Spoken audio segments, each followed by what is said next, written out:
Саламатсыздарбы урматтуу кесиптештер, урматтуу достор. Бүгүн мен сиздерге дагы бир жакшы программа жөнүндө айтып бермекчимин. Бул программа Миндомо деп аталат. Миндомо программасы Play Marketке кирип көчүрүп алыңыздар. Мен алганмын, мына азыр ушуну ачайын. Бул программанын негизги кызматы интеллектуалдык карта схемалар түзүү. Жана бул бардык предметтик мугалимдерге арналган программа. Бул жерде биринчи ишти баштайбыз эми. Мына эң астындагы плюс баскычын басабыз. Ушунда жазуу чыгат. Жазуудан биз создать карта деген бөлүмгө киребиз. Жана өзүбүз түзүүчү схеманын темасын түшүрөбүз. Мен өзүмдүн предметиме байланыштуу географиядан дүйнөлүк океан деген схема түзөм. Темасын жазып, создать деген жазууду басабыз.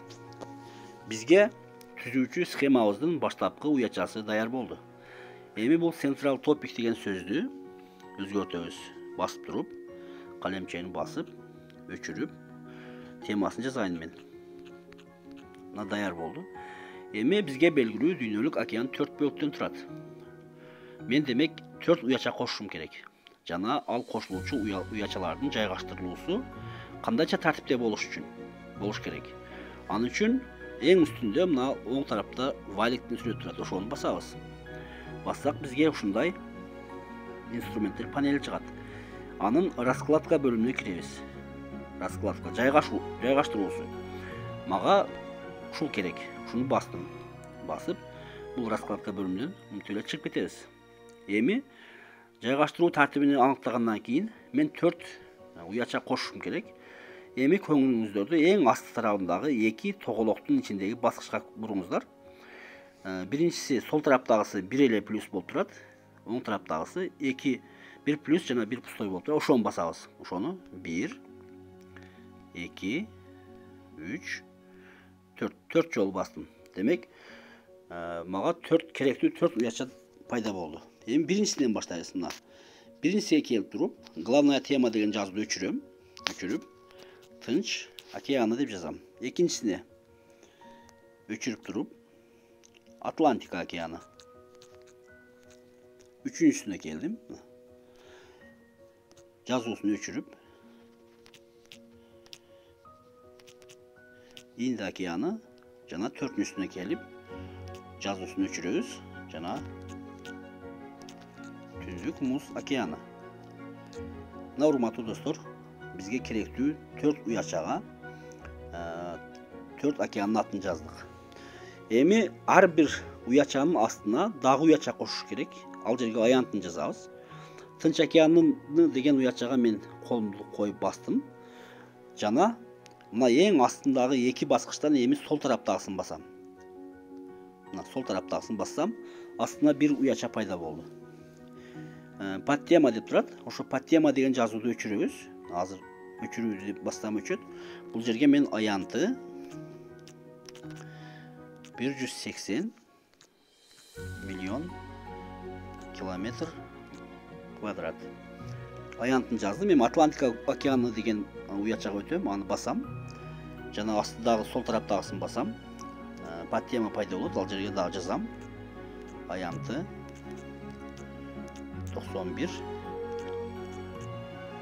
миллион километр квадрат. Инд океаныга өттүк.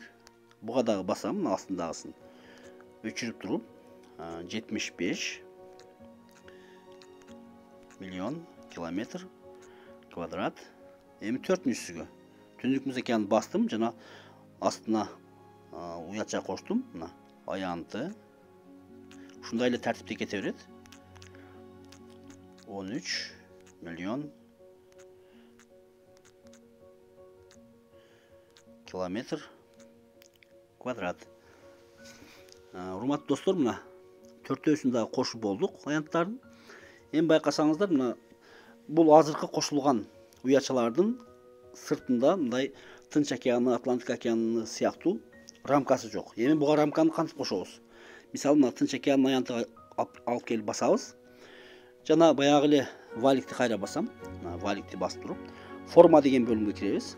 Жана форма тандайбыз. Мына карасаңыздар, мына биз каалагандай формадагы рамкалар пайда болуп атат. Мына трапеция түрүндө, овал түрүндө, тоголок, квадрат.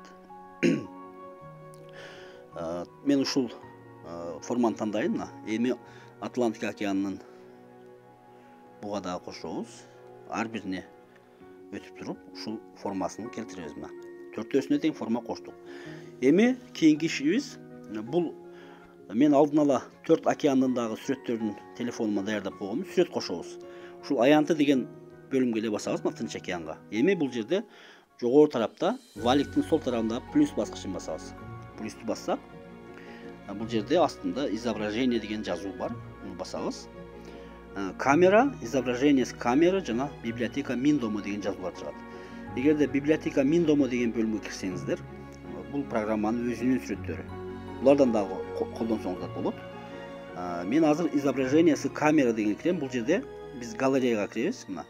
Кирип туруп, Тынч океандын өзүнүн сүрөтүн кошом. Коштум. Атлантика океанынын квадратын басып туруп, өзүнүн сүрөтүн кошом. Ушундай баягыдай эле жол менен Инд океанына кирип туруп, изображение с камерадан кошобуз. Жана буга дагы өзүнүн сүрөтүн кошобуз. Мына, урматтуу достор, биздин схемабыз даяр болду. Дагы кошумча кошсок болот. Мисалы, Тынч океанын астына дагы кошом десеңиздер, бул квадратты басып туруп, мындай кылып, баскычты мына астындагы мына сол тараптагы баскычты басып кошуп кетсе боло берет. Бул мисалы мына Тынч океаны деген өзүнө кирейли. Мына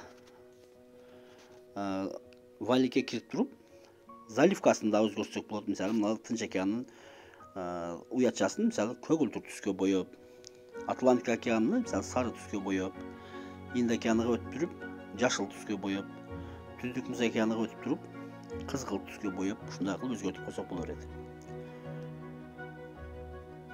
Мына менин азыр жасаган интеллектуалдык карта схемам даяр болду.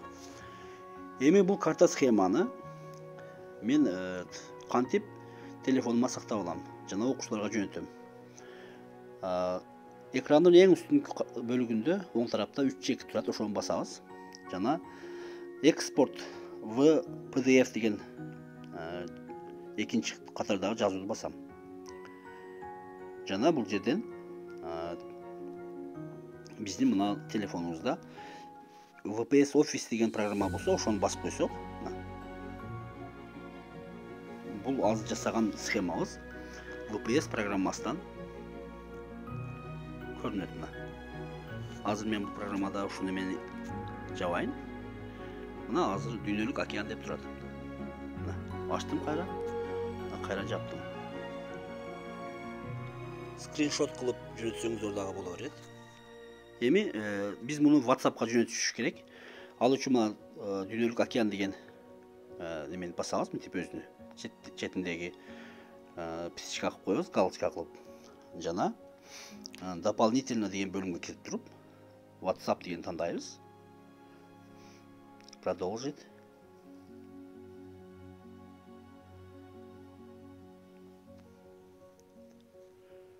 Программа өзүгө жүктөп алып атат азыр.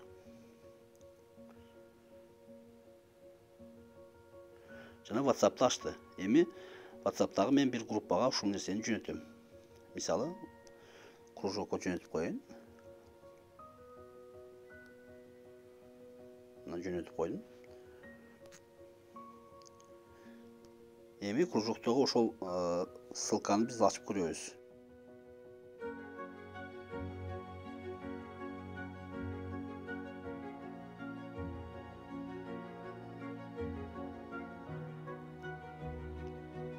Мына биздин жасаган эмгегибиз окуучулар тарабынан ачылып көрүлүп атат. Көрсө болот ушинтип. Бардыгыңыздар чыгармачылык менен эмгектенип, ушундай жакшынакай карта схемалар түзүңүздөр, сабактарда пайдаланыңыздар. Ишиңиздерге ийгилик каалайм.